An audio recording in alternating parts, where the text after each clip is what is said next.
តើពួកយើងមកដល់ណាហើយសុភូមិពូដូចជាមិនដែលឃើញទីនេះសោះទីនេះជាភូមិអាត់កំបាំងកម្រមានគេមកដល់ណាស់ណាអ្នកដែលបានមកដល់ហើយនោះសុទ្ធតែអ្នកមានវាសនាខ្ពស់ណាស់នឹងពិតជាសំណាងមែនដែលមានអូនជាប្រពន្ធបែបនេះបងមិនទៅកាប់លពាក់បោចវ័ននឹងកាប់ខ្លឹមច័ន្ទទៀតទេណាអូនខ្ញុំនឹកប្តីខ្ញុំណាស់ខ្ញុំចិត្តសម្រាប់ទៅហើយតែបងសុភូមិនៅមិនតាន់វិលត្រឡប់មកវិញទេរឿងធ្លាក់ចូលភូមិចំណេះភូមិនីម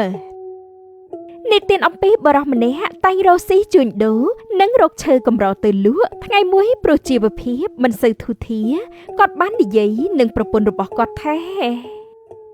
អូនបងគិតតែស្អែកនេះចង់បបួលពូមឿនទៅបោចផ្ដៅបោចលពាក់នៃភ្នំខាងជើងអូនគិតយ៉ាងម៉េចដែរអូនដូចជាមិនចង់ឲ្យបងទៅសោះព្រោះសម្ភារៈប្រើប្រាស់ចង្រៃកន្ត្រក៏មានមិនតាន់ខូចចាស់អស់ឯណាបងដឹងតែបងចង់រកមើលក្រែងមានត្បូងឬក៏មានឈើខ្លឹមច័ន្ទល្អដែរណាបើបែបនោះយើងក៏មានប្រាក់ទុកសម្រាប់ផ្គត់ផ្គង់ផងដែរតើបងនឹងទៅយូរដែរទេម្ដងនេះអាចនឹងយូរជាងមុនណាអូនបានជាបងគិតច្បាស់លាស់ទៅហើយនោះអូនក៏មិនហាមបងដែរអូនមានតែគាំទ្រការសម្រេចចិត្តបងប៉ុណ្ណោះបានអូនបងនឹងមកវិញឆាប់នេះទេចាប់បងពិភាក្សាគ្នាហើយព្រឹកស្អែកមកដល់ពូមឿនបានរៀបចំអីវ៉ាន់និងបានដើរមករកសុភូមិ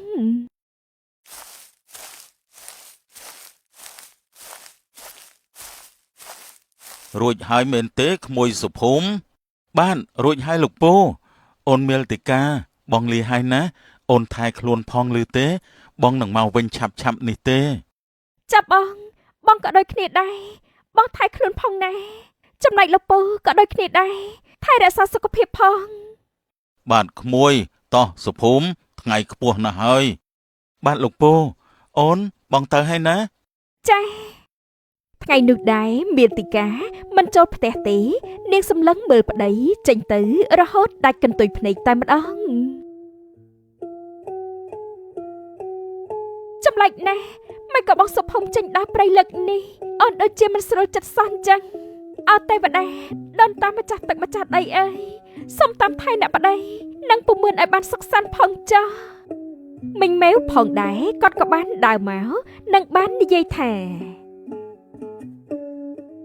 ប្តីមិញនឹងសុភូមិទៅបាត់ហើយមែនទេចាំមិញគាត់ទៅបាត់ហើយមុននេះមិញភ្លេចឲ្យឆឹងពុកវាមិនតាន់ដាក់កបិតស្នៀទៅនោះទេតែនៅហើយចោះទៅតាមក៏មិនតាន់ដែរចាំមិញចេញចុះលេងសិនមកណាអូយវល់មកណាក្មួយកើតអីដែរហ្នឹង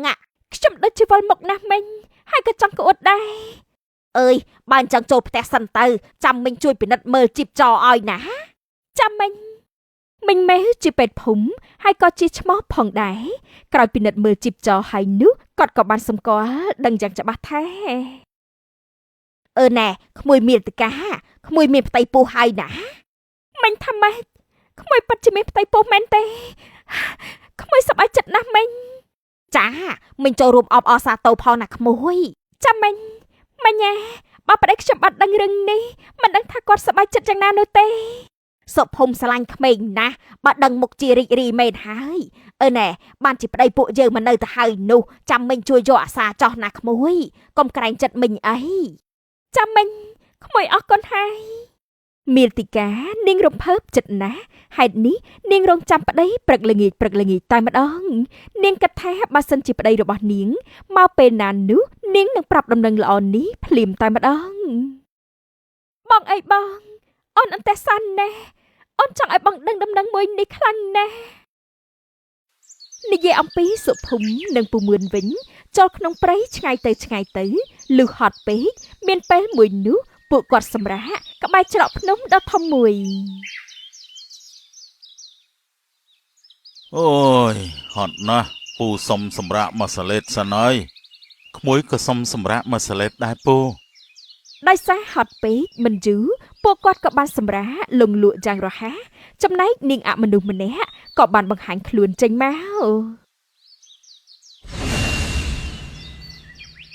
បរោះនោះសង្ហានណាខ្ញុំដូចជាមាននិស្ស័យនឹងគាត់ដល់ហើយមើលចោះប្រុ រោះអីក៏មានឆោមពណ៌ល្អម្ល៉េះក្នុងពេលនោះដែរក៏មានបរិសម្នាក់ដែលជាអមនុស្សផងដែរក៏បានបង្ហាញខ្លួនចេញមកដូចគ្នាកសៃសាតើនាងមកកន្លែងនេះធ្វើអី គ្មានអីពាក់ព័ន្ធនឹងលោកទេ តែពួកយើងជាអំបូរអមនុស្សណាពួកយើងមិនគួរបង្ហាញខ្លួនចិត្តពួកមនុស្សបានទេ មែនតែខ្ញុំមិនខ្វល់ទេខ្ញុំចង់បាត់បរិសនេះធ្វើជាប្តីហើយ មិនបានទេបើនាងយកវិញ្ញាណបរោះនេះគេនឹងអាចស្លាប់បាន ខ្ញុំមិនខ្វល់ទេខ្ញុំចង់បានគេខ្ញុំត្រូវតែឲ្យគេយល់សប្តិវង្វេងក្នុងសុបិនមួយនេះជារៀងរហូត បានបើនាងសាងបាបក៏សាងចុះខ្ញុំមិនអាចខាត់នាងបានទេតែនាងត្រូវប្រយ័ត្នផងព្រោះនាងមិនអាចរត់គេចពីបាបកម្មបានទេ លោកទៅណាក៏ទៅចោះកុំមកទេសនាអីនេះជាក្តីសុខរបស់ខ្ញុំទេសុធនសាមិនចង់ឲ្យនាងយកវិញ្ញាណសុភុំធ្លាក់ចូលទៅពិភពអមនុស្សទេតែកន្សៃសាមិនស្ដាប់សោះឡើយហេតុនេះគាត់ក៏បានបំបាំងកាយបាត់ទៅលោកពិតជាសង្ហាណាស់ខ្ញុំមិនឲ្យលោកភ្ញាក់ពីដំណេកមួយនេះទេនិយាយបែបនេះហើយនាងកន្សៃសាអមនុស្សក៏បានប្រើវេទមន្តខាប់យកវិញ្ញាណបរិសនោះទៅដល់ភូមិចំណាស់មួយកន្លែងនៅក្នុងភូមិចំណាស់នៃអមនុស្ស តើពួកយើងមកដល់ណាហើយសុភូមិពូដូចជាមិនដែលឃើញទីនេះសោះប្រហែលជាពួកយើងឆ្លងភ្នំដ៏ធំនោះហើយខ្ញុំមិននឹកស្មានថាក្រោយភ្នំនេះមានភូមិចំណាស់បែបនេះសោះលោកពូ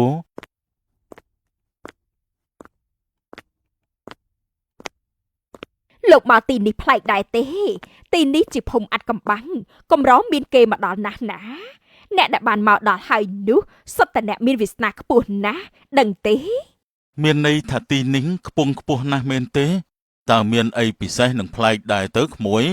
ទីនេះណាមានអាហារតឹបសម្លៀកបំពាក់តឹបផងដែរពូនឹងបងខាងណាចង់បានអ្វីគ្រាន់តែបួងសួងក៏បានដូចបំណងដែរ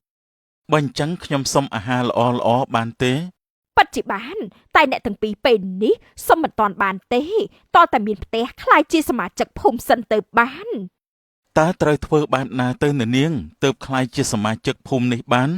ណាស់ហើយបានជាមកទៅហើយនោះអ្នកទាំងពីរត្រូវចោះជាសមាជិកនៃផ្ទះខ្ញុំសិន ពួកខ្ញុំនឹងក្លាយជាសមាជិកផ្ទះនាងមែនទេ ចាមែនហើយមកតាមខ្ញុំមកធានាថាពួកលោកនឹងមានអ្វីកំសាន្តសប្បាយដកចិត្តមិនរួចទេមកតាមខ្ញុំមក បាទតោះពូបាទ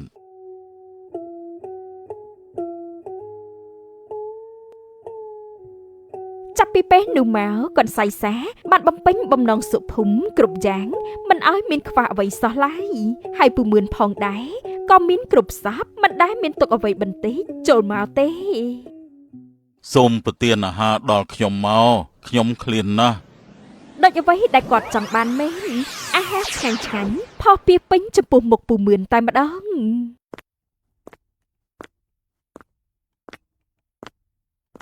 មិនត្រឹមតែអាហារទេនារីកំដរក៏មានជូនពូដែរត្រូវការដែរទេ អូមិនបាច់ទេត្រឹមអាហារនិងសម្លៀកបំពាក់មាសប្រាក់ខ្ញុំស្កប់ស្កល់ហើយ ពូពិតជាបរោះល្អមែនពូកុំបារម្ភអីណាទីនេះជាភូមិចំណាស់ភូមិក្តីសុខគ្មានអ្វីមកធ្វើឲ្យពូកើតទុក្ខឡើយចំណែកឯបងសុភូមិវិញណាក៏ដូចគ្នាអូនធានាថាបងមិនពិបាកដូចផ្ទះបងទេ ខ្ញុំពេញចិត្តនៅទីនេះណាខ្ញុំមិនទាន់ចង់ទៅវិញទេ បងនិយាយត្រូវហើយមនុស្សតែងតែខំធ្វើការដើម្បីប្រាក់ដើម្បីការរស់នៅដ៏ប្រសើរចប់អាទីនេះមានគ្រប់អស់ទៅហើយនោះបងចាំបាច់អីបកក្រោយទៅប្រឹងប្រែងត្រាំត្រែងទៀតនោះ ក្មួយនិយាយក៏ត្រូវដែរពូមកដល់ភូមិនេះគ្មានកើតទុកលំបាកអីបន្តិចទេបើកភ្នែកមកគឺស្រួលស្រាលខ្លួនណាស់ហើយក៏មានសេចក្តីសុខដែរ ចាពូជីវិតស្រួលបែបនេះមិនមែនគ្រប់មនុស្សសុទ្ធតែបានទេមានតែពូនិងបងសុភុំប៉ុណ្ណោះណាកន្សៃសាតែងតែពង្វក់ស្មារតីសុភុំនិងពូមឿនគ្រប់បែបយ៉ាងនាងព្យាយាមបំរើផ្គប់ផ្គុណណាស់ព្រោះមិនចង់ឲ្យសុភុំចាក់ចេញទៅឡើយបងសុភុំអូនមិនឲ្យបងភ្ញាក់ចេញពីភូមិបានទេ កន្សៃសានាងដោះលែងបរោះនោះទៅមើលទៅគេមិនខុសពីអមនុស្សនោះទេត្បិតតែគេរីករាយតែគេក៏នឹងក្លាយជាអមនុស្សពេញទីឥឡូវហើយ មែនហើយបើបែបនោះកាន់តែល្អខ្ញុំមានក្តីសុខណាស់ កន្សៃសាបកក្រោយទៅនៅតនពេល ដោះលែងពួកគេទៅពួកគេមានប្រពន្ធត្រូវមើលថែទៀតណានាងកុំពង្វក់ពួកគេបន្តទៀតអី ពង្វក់ឬក៏មិនពង្វក់នោះមិនអាស្រ័យលើខ្ញុំទេតែចិត្តលោភលន់តណ្ហារបស់ពួកគេតាដែលចង់ចិត្តពួកគេនោះ ម្ដងនេះខ្ញុំមកជាលើកចុងក្រោយហើយណាបើនាងចង់មានបាបបំបែកបំបាក់គ្រួសារគេខ្ញុំក៏មិនអាចជួយអីបានដែរ ទៅណាក៏ទៅចោះក៏មិនចេះដឹងរឿងខ្ញុំសុថនសាបំបាំងកាយចេញទៅសុភុំភ្លាមនោះក៏បានដើរមកនិងបាននិយាយថា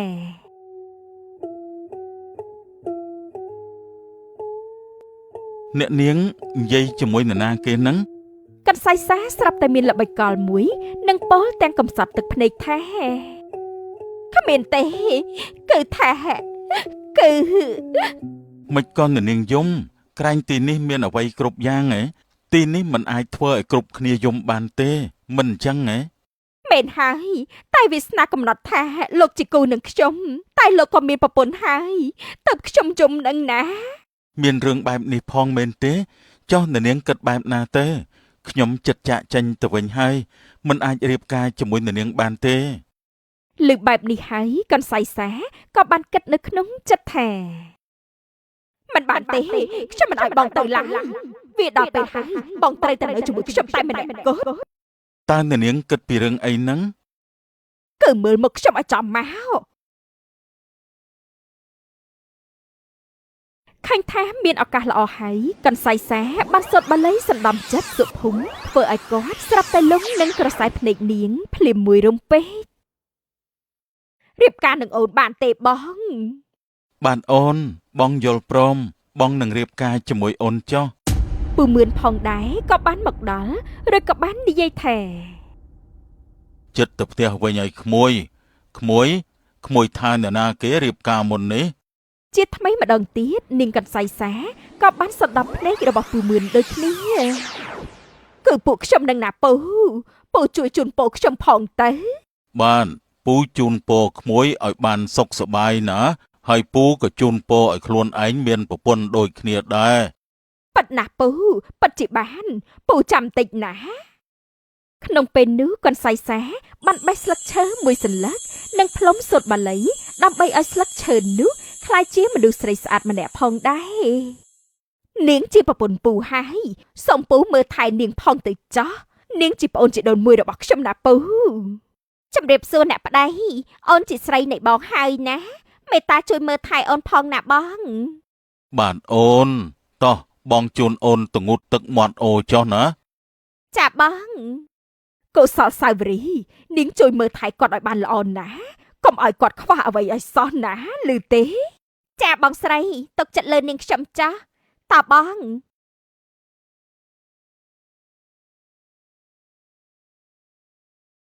សុធនសាជាអមនុស្សពិតមែនតែគាត់ជាអមនុស្សមានបុណ្យសិលហេតុនេះគាត់មិនសប្បាយចិត្តនឹងទង្វើរបស់កន្សៃសាទេគាត់ចង់រីរាំងណាស់តែមិនអាចជួយអ្វីបានឡើយក្រៅពីធ្វើរឿងមួយប៉ុណ្ណោះ កន្សៃសាខ្ញុំមិនដឹងតែជួយបំភ្លឺនាងបែបណានោះទេតែវិញ្ញាណពួកគេចេញមកយូរបែបនេះរូបកាយពួកគេមុខជារលួយ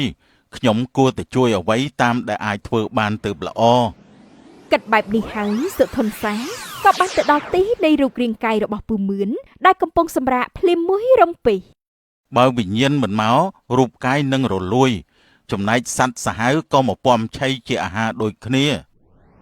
មិនបង្អង់យូរសុធនសាក៏បានប្រើវេទមន្តការពាររូបរាងកាយបរិសទាំងពីរមិនឲ្យរលួយនិងកំបាំងភ្នែកពីពពួកសត្វសាហាវផងដែរ សង្ឃឹមថាបរិសទាំងពីរនឹងភ្ញាក់ដឹងខ្លួនពីសុបិនសពនិមិត្តនេះផងទៅចុះ និទានបន្តអំពីសុភុំនិងពូមឿនវិញព្រោះត្រូវសណ្ដំផងទៀតរស់នៅបានសុខណាស់ពួកគាត់មានអ្វីគ្រប់យ៉ាងតែម្ដងហេតុនេះគាត់មិនងាយភ្ញាក់ពីសុបិនទេលោកប្តីពូមឿនពិសាសរាននេះចោះវាធ្វើឲ្យសប្បាយណាស់ បាទអូនបងពិតជាសំណាងមែនដែលមានអូនជាប្រពន្ធបែបនេះបងមិនទៅកាប់លពាក់បោចវ័ននឹងកាប់ខ្លឹមច័ន្ទទៀតទេណាអូនមេលតិកាពូក៏ដូចគ្នាដែរ ផឹកទៅបង មេលតិកាចាក់ស្រាទៀតមក លឺសុភមហៅឈ្មោះមាតិកាបែបនេះកន្សៃសាស្រាប់តែខឹងជាខ្លាំងហេតុនេះនាងបាននិយាយថាប្រហែលជាសាប់មុនសណ្ដំហើយមិនបានទេខ្ញុំត្រូវតែបន្ថែមទៀតទៅបាននិយាយហើយនាងកន្សៃសាក៏បានសូត្រមុនសែបបន្ថែមទៀតឬក៏បានបន្តថាលោកប្តីបងផឹកចោះណាចាំអូនធ្វើសរសៃឲ្យ បាទអូនកន្សៃសា បែបនេះទៅល្អជាងគេណាបងសម្លាញ់សុភមកាន់តែផុងជ្រៅឡើងពូមឿនក៏ដូចគ្នាដែរពួកគាត់លងលក់នៅក្នុងសុបិនរបស់នាងអមនុស្សរហូតងើបចេញមិនបាននោះទេចុះមីលតិកានិងមីងម៉ែវិញនោះ9 ខែក្រោយមក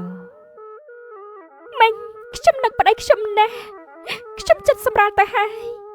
តែបងសុភមនៅមិនតាន់វិលត្រឡប់មកវិញទេមីងក៏នឹកពុកវាដែរយូរខែហើយមិនមកវិញសោះមីងបើចឹងទៅតាមរកពុកគាត់ល្អទេមិនបានទេក្មួយមានពោះមានពងផងណាទៅបានយ៉ាងម៉េចទៅតែមីងខ្ញុំបារម្ភណាស់ពួកគាត់ទៅយូរហើយមិនវិលមកវិញទេកាត់ចេះចោះល្អទេពួកយើងរងចាំក្មួយសម្រាលកូនសិនទៅបើពួកគាត់មិនមកវិញនោះកូនរឹងដៃរឹងជើងតិចសំពួកយើងទៅរកពួកគាត់ចោះណាអត់ទេមីងខ្ញុំមិនអាចចាំបានទេខ្ញុំដូចជាមានប្រផ្នូលមិនល្អសោះឡើយខ្ញុំចង់ទៅឥឡូវនេះអើយតែក្មួយចិត្តដល់ថ្ងៃសម្រាលហើយណាមិនអីទេមីងខ្ញុំអាចស៊ូបានបើមីងមិនទៅនោះទុកឲ្យខ្ញុំជាអ្នកទៅក៏បានដែរក្មួយកុំចឹងអីណាមីងផ្ញើមើលផ្ទះផងណាខ្ញុំលាហើយកុំអីណាចាំមីងផង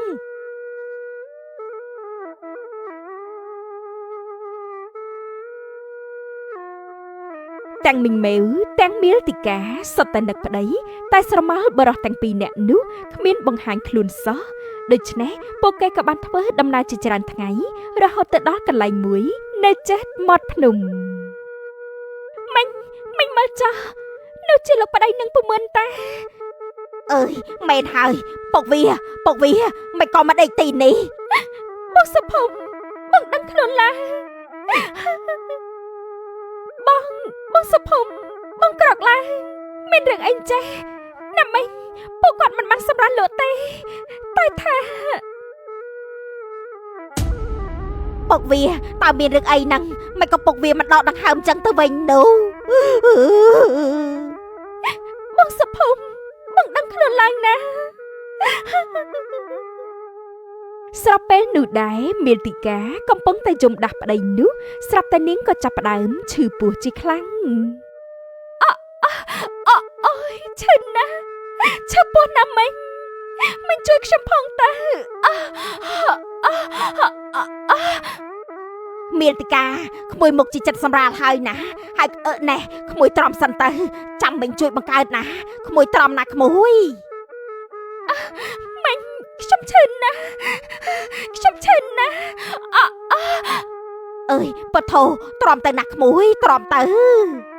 ទោះបីមាតិកាឈឺពោះរៀបកើតយ៉ាងណាក៏ដោយវិញ្ញាណរបស់កុមារម្នាក់ដែលនឹងចាប់កំណើតក្នុងផ្ទៃមាតិកានោះមិនតន់ចង់មកទេព្រោះវាមានបេសកកម្មមួយដើម្បីហៅវិញ្ញាណឪពុកមកវិញម៉ែសូមម៉ែទ្រាំសិនទៅកូនទៅជួយពុកសិនពលហើយវិញ្ញាណកុមារតូចក៏បានហោះចូលភូមិសុបិនភូមិចំណាស់ភ្លាមមួយរំពេច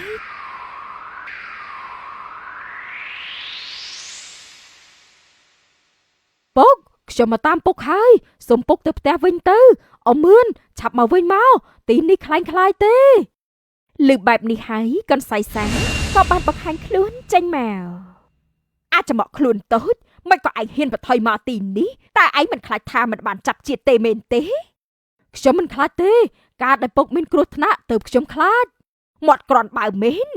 ឆាប់បកុលពុកខ្ញុំនិងអមឿនមកវិញភ្លាមមកស្រីខ្មោចពុកចេញមក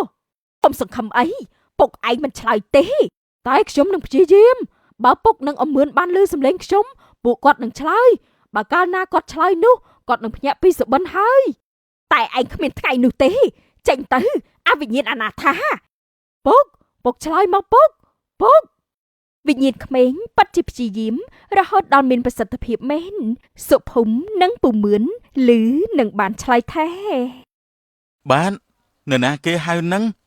បាទក្មួយពូរួចដៃឥឡូវហើយ ប្រសើរណាស់ពុកនឹងអមឿនឆ្លើយហើយអើយគួរឲ្យខឹងណាស់ខ្ញុំឈ្នះនាងហើយនាងអមនុស្សតើនាងមានអ្វីនិយាយទៀតទេលាហើយណា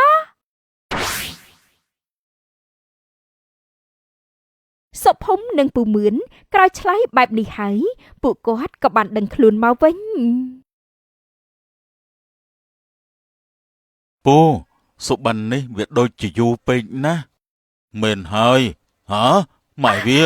ម៉ែវាឈិនណាអើយប្រសើរណាស់ពួកគាត់ដឹងខ្លួនវិញហើយមេតិកាពុកវាសុភុំមេតិកាចិត្តសម្រាលហើយជួយនាងផងទៅលឿនឡើង